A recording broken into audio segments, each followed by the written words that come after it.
विद्यार्थी मित्रों नमस्कार। आज हम कक्षा 5 इकाई 1 यातायात के दूसरे तास में उपस्थित हैं। मित्रों, पहले तास में हमने यातायात के साधन और फूलों के बारे में जाना था। यातायात के साधनों को हिंदी में क्या कहा जाता है और उसी प्रकार से फूलों के नाम भी हिंदी में किस प्रकार के हैं, ये हमने चित्र के ज़रिए जानने का यहाँ पर प्रयत्न किया था। यातायात के साधनों के नाम और फूलों के नाम आपको याद ही होंगे, याद है ना?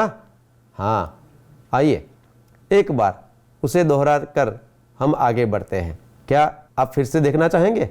हाँ, और हाँ, साथ में आपको ये भी ध्यान में रखना है कि आप अभी अपनी किताब, अपनी कॉपी और पेन लेकर ही बैठे हैं ना?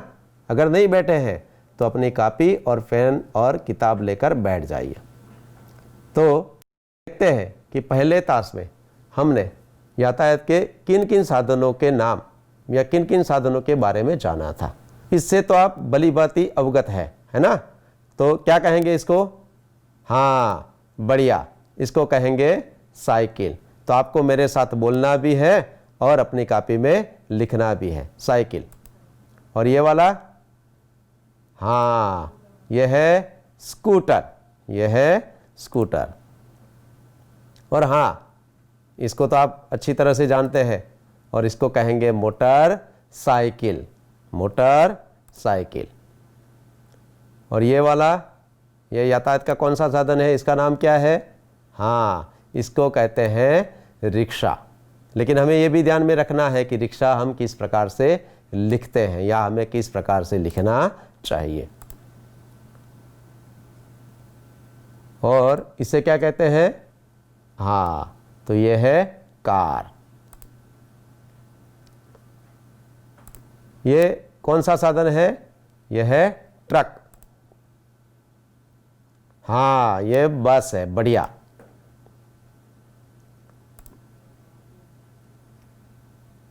हाँ, ये रेलगाड़ी है। आपको तो सब साधनों के नाम में याद है। और हाँ, ये बैलगाड़ी है, बढ़िया। और ये ऊंट गाड़ी है। और ये क्या है? क्या है? नहीं, हमने इसके लिए हिंदी में एक नया शब्द सीखा था। हाँ, गुजराती में आप सही है कि इसको घोड़ा गाड़ी कहेंगे, लेकिन हिंदी में इसे क्या कहेंगे? तांगा। क्या कहेंगे? तांगा। और ये, हाँ, ये नाव है। और ये क्या है? जहाज, बढ़िया। और ये, हाँ, ये हवाई जहाज है, ये है हवाई जहाज। और ये हेलीकॉप्टर, ये है हेलीकॉप्टर। मित्रों, इन यातायात के साधनों से आप अच्छी तरह से परिचित हो चुके हैं और इन यातायात के साधनों को एक तालिका के माध्यम से हमने वर्गीकृत करने की बात भी यहाँ पर की थी। और ये जो तालिका है ये हमारी किताब में भी दी गई है। मैंने आपको दिखाई भी थी कि आपको उस तालिका में जो सूचना है कि भाई 2 पहियों वाले साधन, 3 पहियों वाले साधन, 4 पहियों वाले साधन और सड़क पर चलने वाले यातायात के साधन, पानी में चलने वाले यातायात के साधन और हवा में उड़ने वाले यातायात के साधन, इन प्रकार से इन साधनों को हमें वर्गीकृत भी करना था। ऐसा मैंने आपको एक गृह कार्य भी दिया था, है ना? याद है ना आपको? हाँ, आपने किया भी होगा। तो आइए देखते हैं ये तालिका और आपने जो गृह कार्य किया है वह सही है या नहीं है। तो आइए मेरे साथ देखते जाइए। देखिए, ये तालिका निकालिए आपकी किताब में और आपने उत्तर तो लिखे ही होंगे, लिखे हैं ना? हाँ, तो अब देखते जाइए। यहाँ पर आप देख रहे हैं कि 2 पहियों वाले, 3 पहियों वाले, 4 पहियों वाले और 4 से अधिक पहियों वाले साधनों को हमें तालिका में वर्गीकृत करना था। तो 2 पहियों वाले साधन कौन कौन से हैं? हाँ, एक तो है साइकिल। अब दूसरा कौन सा होगा, बताइए जरा, कौन सा? हाँ, आप सही है, मोटरसाइकिल, स्कूटर और बैलगाड़ी। बैलगाड़ी के भी पहिए कितने होते हैं? 2 होते हैं। ऐसे ही और भी कई साधन हैं जिनके 2 पहिए होते हैं। तो आपको ये भी खोजना है और अपनी इस तालिका में जोड़ना है, या अपने मम्मी पापा से पूछकर ये नाम आपको यहाँ पर लिखने हैं। उसी प्रकार से 3 पहियों वाले साधन, तो हमने एक साधन देखा था रिक्शा। इसके अलावा भी कई सारे साधन हैं जिनके 3 पहिए होते हैं, तो आपको ये खोजना है और लिखना है। 4 पहियों वाले जो साधन हैं तो हमने देखे थे, उसमें एक है कार, जीप, बैठे हैं ना आप जीप में, ट्रैक्टर, ये तो आपने देखा ही होगा। 4 से अधिक पहियों वाले साधन, आप बस में बैठे हैं ना, हाँ, तो बस के कितने पहिए होते हैं? कितने? हाँ, 6 पहिए होते हैं, 2 आगे और 4 पीछे, बढ़िया। और ट्रक, तो ट्रक के भी पहिए 4 से अधिक हैं। और रेलगाड़ी के तो कई सारे पहिए होते हैं, यह आपने देखा ही है। तो मित्रों, हमने यहाँ पर पहियों के आधार पर यातायात के साधनों को वर्गीकृत किया। इसी प्रकार से तालिका 2 भी हमें पूर्ण करनी थी, और उसमें वर्गीकृत करने का जरिया कुछ भिन्न था। इस प्रकार से था कि भाई सड़क पर चलने वाले यातायात के साधन, हवा में उड़ने वाले यातायात के साधन और पानी में चलने वाले यातायात के साधन। तो हम जहाँ पर रहते हैं, आप जहाँ पर रहते हैं, वहाँ किस प्रकार के साधन चलते हैं उससे आप अच्छी तरह से परिचित हैं। तो आपके गांव में सड़क तो आती ही होगी, और सड़क पर कौन कौन से साधन चलते हैं ये आपको पता ही है। आइए एक बार देख लेते हैं। तो साइकिल भी सड़क पर चलती है, रिक्शा, कार, बस। तो इसके अलावा भी कई सारे साधन हैं जो कहाँ पर चलते हैं? सड़क पर चलते हैं। हवा में उड़ने वाले साधन, हवाई जहाज और हेलीकॉप्टर के बारे में हमने जाना था। और उसी प्रकार से पानी में चलने वाले यातायात के साधन, तो नाव, जहाज। तो मित्रों, ये बात हमने यातायात के साधनों की। उसी प्रकार से हमने फूल के नाम, तो इस फूल से तो हम अच्छी तरह से परिचित है। ये कौन सा फूल है? हाँ, गुलाब का। और ये वाला? हाँ, कमल का। तो ये है कमल। और ये वाला कौन सा फूल है? कौन सा? करण का। हाँ, नहीं नहीं नहीं, हमें यहाँ पर ही ध्यान रखना है कि हम गुजराती में करण कहते हैं, लेकिन हिंदी में क्या कहेंगे? कनेर कहेंगे। क्या कहेंगे? देख लीजिए, कनेर। और अपनी कॉपी में सही तरीके से लिख भी लीजिए। और ये वाला, ये है चंपक। और ये सूरजमुखी। हाँ, आप इसे तो अच्छी तरह से जानते हैं। और हिंदी में इसको क्या कहेंगे? हाँ, बढ़िया, सही बताया, गेंदा। ये फूल है गेंदे का, या इसको हिंदी में कहते हैं गेंदा। और ये कौन सा फूल है? हाँ, सदाबहार। यह है सदाबहार। और ये वाला क्या कहेंगे इसको हिंदी में? भूल गए? यह है गुड़हल। यह है गुड़हल। और ये फूल है बेला का। यह है बेला। तो मित्रों, हमने यहाँ पर यातायात के साधन और फूलों के बारे में जानने का प्रयत्न किया, और चित्र के जरिए हमने हिंदी में उसे क्या कहा जाता है समझने का प्रयत्न किया। पहले तास में हमने ये समझा था वाक्य में शब्द का प्रयोग भी किस प्रकार से होता है, और मैंने आपको ये गृह कार्य भी दिया था कि आपको यातायात के साधन और फूलों के नाम का प्रयोग करके वाक्य भी लिखने हैं। लिखे हैं ना? हाँ, बहुत अच्छा।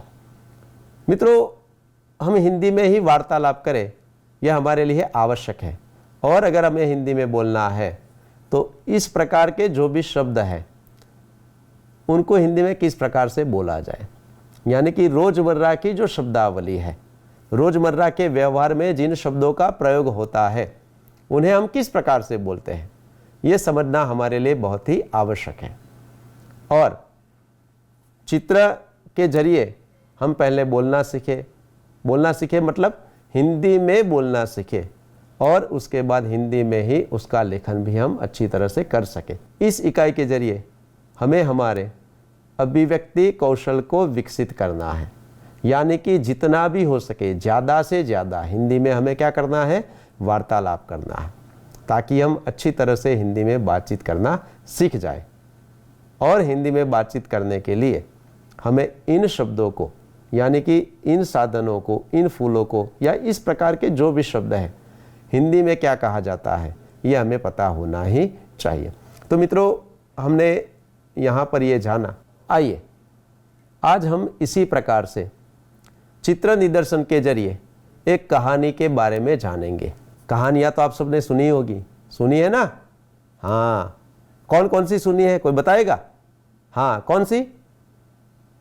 शेर और चूहा, बढ़िया। और कोई बताएगा? हाँ, शेर और खरगोश, वाह भाई, आपने तो बहुत कहानी सुनी है। इसके अलावा और कोई? हाँ, टपका का डर, अरे वाह। ये सारी कहानी आपने कहाँ पर सुनी मित्रों? कक्षा 4 में, अरे वाह। तो आपने तो बहुत सारी कहानियाँ सुनी हैं।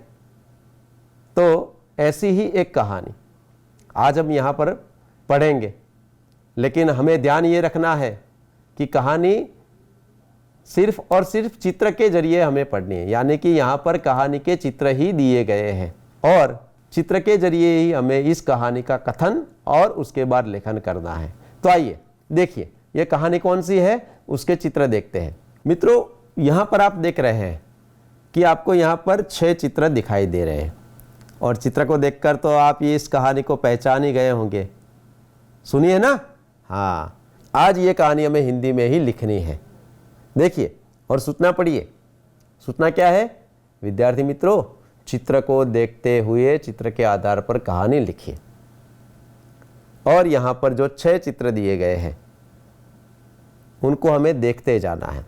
हमारे लिए महत्वपूर्ण बात यह है कि चित्र का वर्णन हमें किस प्रकार से करना चाहिए ताकि हमारी कहानी आगे बढ़ती जाए। और यहाँ तो कहानी के सारे चित्र हमें दे दिए गए हैं। यहाँ पर जो चित्र है उसमें आप देख रहे हैं कि एक व्यक्ति है और कुछ प्राणी हैं, और उन प्राणियों को हम हिंदी में किस नाम से पहचानते हैं यह हमें पता होना चाहिए। तो आइए आपको ये देखना है और मन ही मन सोचना है कि भाई इस कहानी में क्या क्या है या ये कहानी किस प्रकार से आगे बढ़ेगी। तो देखते हैं इस कहानी का चित्र 1। तो आपको इस चित्र में मित्रों क्या क्या दिखाई देता है, कोई बताएगा मुझे? हाँ, तो क्या है? एक हरा भरा मैदान है। आप देख रहे हैं कि एक बड़ा सा मैदान है और वृक्ष के नीचे एक व्यक्ति अपने हाथ में लाठी लेकर बैठा है। ये व्यक्ति कौन होगा, कोई बताएगा?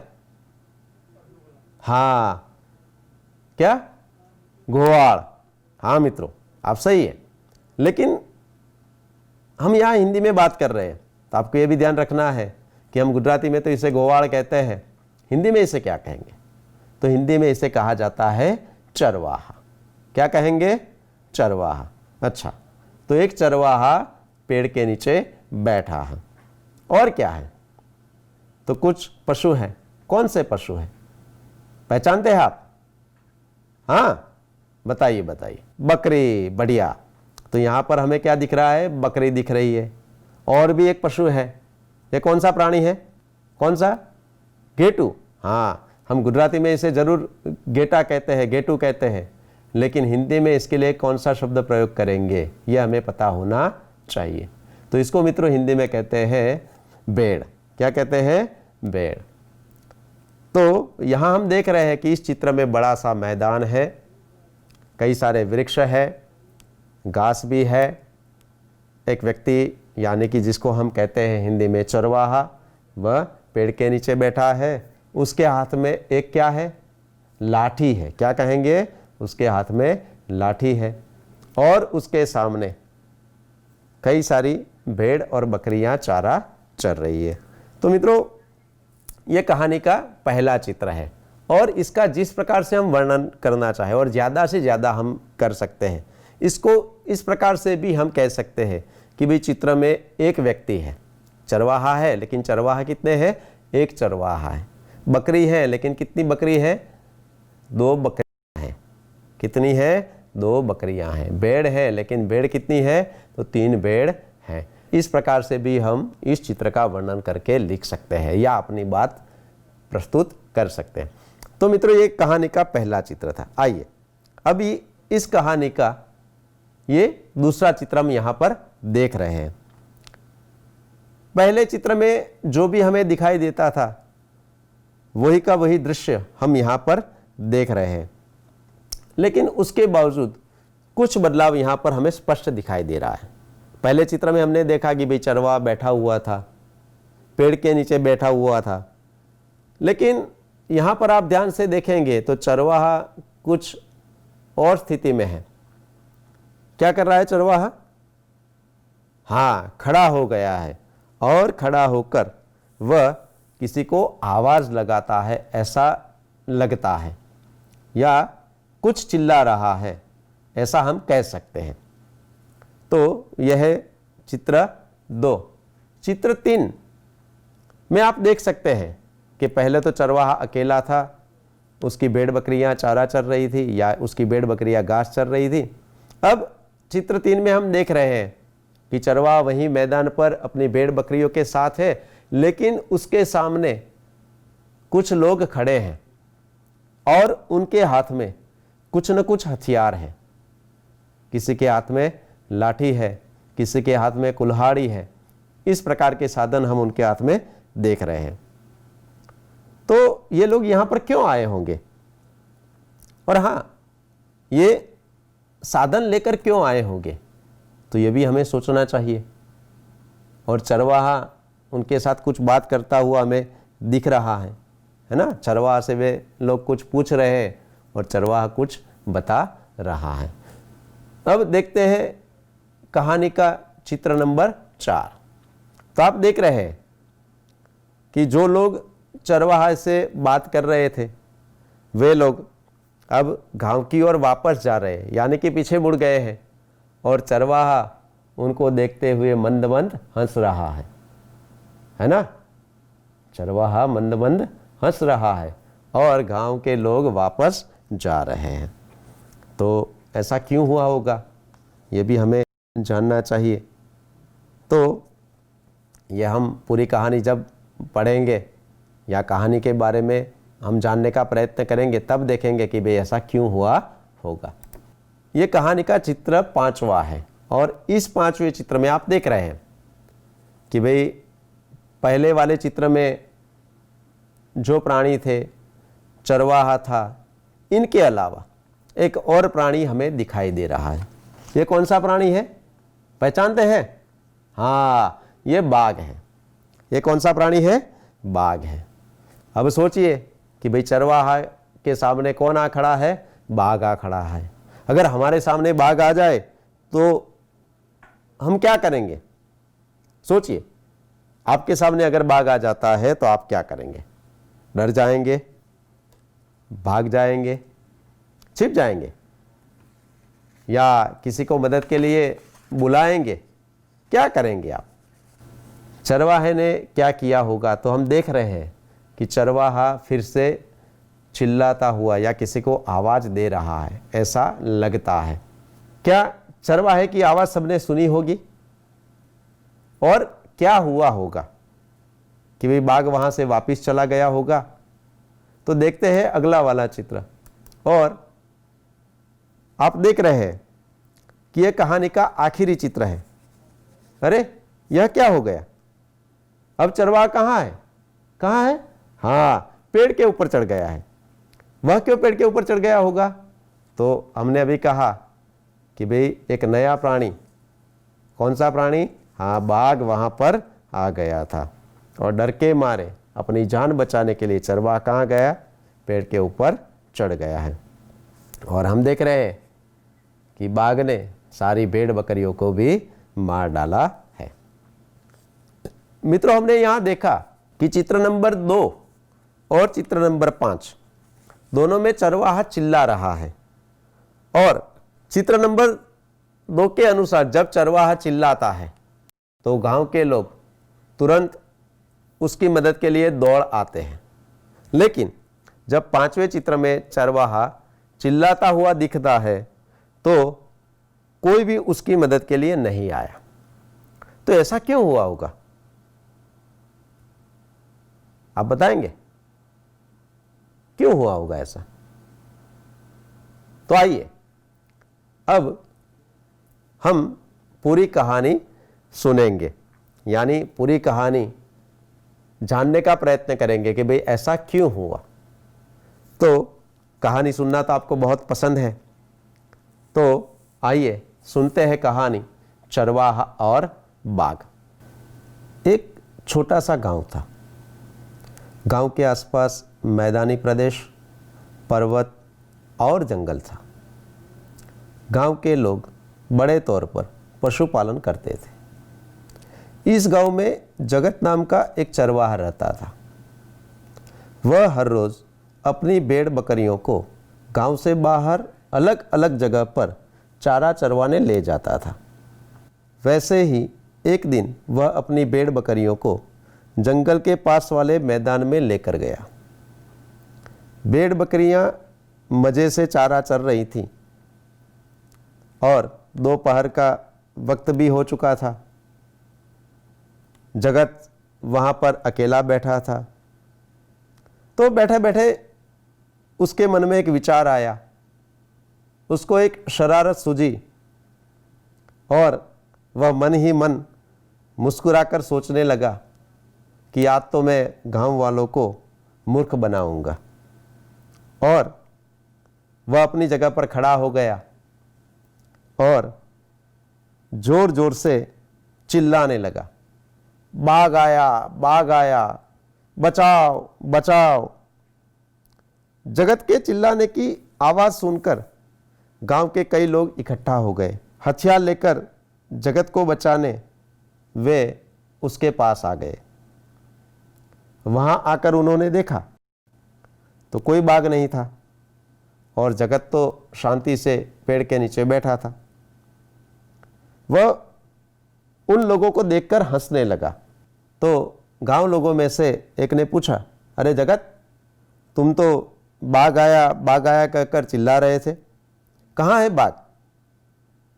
जगत जोर जोर से हंसने लगा और उसने कहा, अरे मैं तो मजाक कर रहा था, यहाँ कोई बाघ नहीं आया, मैं तो सिर्फ आपको परेशान करना चाहता था। गांव के लोग तो आग बबूला हो गए और जगत को काफ़ी खरी खोटी भी सुनाई। जगत को खरी खोटी सुनाकर वे लोग अपने घर वापस लौट गए। जगत तो मुस्कुराता हुआ अपनी जगह पर बैठा था और अचानक थोड़ी देर के बाद भयानक बाघ वहां पर आ गया और बाघ को देखकर भेड़ बकरियां चिल्लाने लगी और यहाँ वहाँ भागने लगी। जगत भी बाघ को देखकर घबरा गया और जोर जोर से चिल्लाने लगा, बाघ आया, बचाओ बचाओ। और बाघ तो नज़दीक आ रहा था, तो डर के मारे घबराकर जगत भी पेड़ के ऊपर चढ़ गया। गांव वालों ने जगत की ये आवाज़ सुनी, लेकिन उन्होंने सोचा कि जगत हमें बार बार मूर्ख बनाना चाहता है और इसलिए ये बार बार चिल्ला रहा है। लेकिन अब हम परेशान होना नहीं चाहते, इसीलिए गांव का एक भी व्यक्ति उसकी मदद करने के लिए नहीं गया और वहां पर जगत देखता रहा। बाघ ने सारी भेड़ बकरियों को मार डाला। विद्यार्थी मित्रों, हमने इस चित्र कहानी में देखा कि जगत की एक मजाक उसकी सारी भेड़ बकरियों की मौत की कारण बन गई। मित्रों, यहाँ पर हमें यह भी सीखना है कि जब हम चित्र कहानी का वर्णन करते हैं या किसी भी चित्र का वर्णन करते हैं तो इस प्रकार से तो हम वर्णन कर ही सकते हैं, लेकिन क्या दूसरे तरीके से भी चित्र का वर्णन हो सकता है या इस कहानी को हम आगे बढ़ा सकते हैं? तो ये आपको सोचना है कि क्या हम इस कहानी को किसी और प्रकार से भी कह सकते हैं। तो आपको ये कहानी अच्छी लगी होगी, है ना? तो ये कहानी अब आपको लिखनी है। आपकी किताब में सारे चित्र दिए गए हैं। इन चित्रों को देखकर आपको ये पूरी कहानी अपनी कॉपी में लिखनी है। हाँ, और साथ में मैं यहाँ आपको एक और कहानी के चित्र भी दिखा रहा हूँ। उन चित्रों को देखकर भी आपको कहानी बनानी है, अपने मित्रों से कहनी है और साथ ही साथ अपनी कॉपी में लिखनी भी है। लिखेंगे ना? यहाँ पर मैंने एक और कहानी के चित्र के सामने रखे हैं और इस कहानी से आप परिचित भी हैं। तो आपको इस कहानी को भी अपनी कॉपी में लिखना है। और हाँ, जैसे हमने हर एक चित्र का वर्णन किया था, यानी कि पहला चित्र, दूसरा चित्र, उसमें हमें क्या क्या दिखाई दे रहा है और अपने तरीके से आपको सोचना है और इस कहानी को भी अपनी कॉपी में लिखना है। लिखेंगे ना? हाँ, तो मिलते हैं। नमस्कार।